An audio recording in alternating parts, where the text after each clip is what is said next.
One of the top leaders of the organization had just left. A month later, everything was okay, she said, but not great. There was a lot of uncertainty and way too much work for the crew that was left. And if you looked at an org chart, you'd think she'd have no power to impact the culture or the climate. She supports staff. Yet, instead, she operates a lot like the hub. The people around her found her to be the encourager. People from every level, the leaders and other support staff, came to her and trusted her. She could paint a picture with her words like no one else. She had a metaphor to make everything complicated that they were going through make sense. She told stories that gave hope for what lies ahead and made it all seem possible. She was the link between the big picture, the front line, and the leadership, because not only could she see it, she could speak it in a way that built trust and inspired others to persevere and really feel encouraged. This is the brilliance of the CliftonStrengths Communication talent. Hi there, welcome to the Isogo TV podcast from isogostrong.com. I am Becky Hammond, your host, and you and I gather here together on this podcast to fixate on strengths in our families and on our teams. Because when we start from assuming strength, we can make relationships easier. This is episode 104. We are in a series right now about how to make relationships easier with our strengths. And today, we are chatting all about one of the 34 Clifton strengths, the communication strength.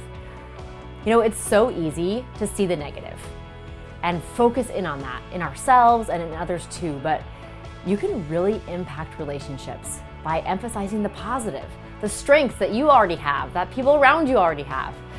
Yet sometimes, as you probably already know, the line between what you use as a strength and what can negatively affect your relationships is a thin one. And it can really be hard to navigate. So let's continue to take a look at what making relationships easier looks like through the lens of communication. Your communication talent is a strength that I drool over. Just to string words and stories together so easily. You have ease in chatting with others and finding just the right words to convey the perfect message. Whether you're talking to a group of friends or making a presentation to a room full of colleagues, it's likely that you will find a willing audience who is hanging on your every word. It's like you effortlessly captivate others. Do you notice how others seem to hang on your words? That doesn't happen to everyone. Just like the unlikely leader in our opening story, people will flock to you as you paint pictures that come so naturally to you. It's challenging for your communication talent to thrive when you're by yourself in isolation. You need someone to talk to in order to be at your best, especially when trying to think, which you often likely probably do verbally as well. People do need your stories and your metaphors and your just the right word.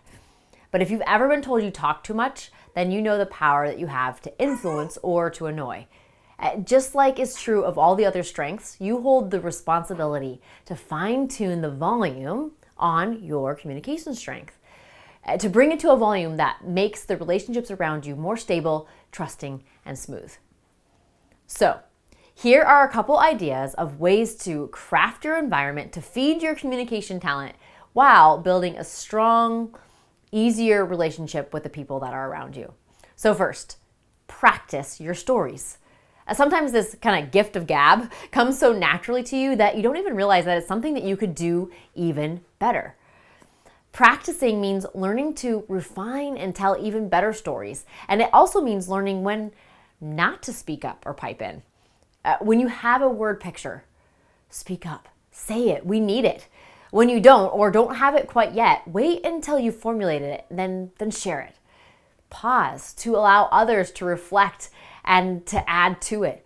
Pick up where they left off and then with even more depth and clarity. If you're a leader, fine-tune the story that you tell about where you are going, or look for a metaphor that the team can keep coming back to as you tackle a project. As a parent or part of a family, lend your words to encourage, even when you probably also have the perfect word to tear down. Put together a family motto or a metaphor for what you want to be as a family. So the first action is to practice your stories. And the second is to reframe your mindset of communication. Much of using our strengths to make relationships easier is about truly buying into and adopting the strengths perspective mindset. It's one that chooses to fixate on what's right with people instead of what's wrong or weak about them. And the most productive and meaningful strengths mindset is one that knows and dials in our own strengths while accepting and appreciating the strengths of the people that are around us. So for this communication strength, your ideal mindset, it piggybacks on that first action about practicing your stories, because you'll thrive when your mindset recognizes the power of your presence and what it really does to a room. You can make a room stand still, or you can make that same room roll their eyes. So take hold of a mindset that appreciates your way with words and is also conscientious of the need for speaking versus the need for silence. Discerning which moment is which will make all the difference in your relationships and your effectiveness. And then ultimately, it gives you the potential to lead to beautiful stories, meaningful relationships, and significant influence. So, there we have it. A bit about how you can use your communication strength to make relationships easier around you, in your family, or on your team. If you operate from the communication strength, or you know someone who does, I'd love to know how this episode sits with you. You are the one who is living and breathing this strength, or living and breathing next to someone who does. How does it work well in your relationships, and where do you find that you need to still work to fine-tune it? So you can do that by heading over to Instagram, and you can tag or direct message me at isogostrong.com with what your thoughts on communication looks like in your relationships at work or at home. And that is spelled ISOGO strong. Also, if you are even more curious about impacting the relationships around you by fixating on strength instead of weakness, I'd love to help give you a jump start as your virtual coach. It's super easy to start, and since you've listened today, I'd love to even give you $5 off. It's $5 off the Strength Startup Virtual Coach Kickstarter. In this email series, it's a coaching email series from me that you'll get insights into your talents and strengths, as well as some action you can take to make relationships easier around you. If you go over to isogostrong.com/strengthstartup, you can check it out.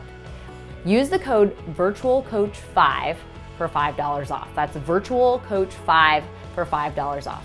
I'd be honored to get a chance to get to know you. You and your strengths have the power to make a ripple effect in your family and on your team, and ultimately across the entire world. You can make relationships easier as you fixate on strength in your family and on your team.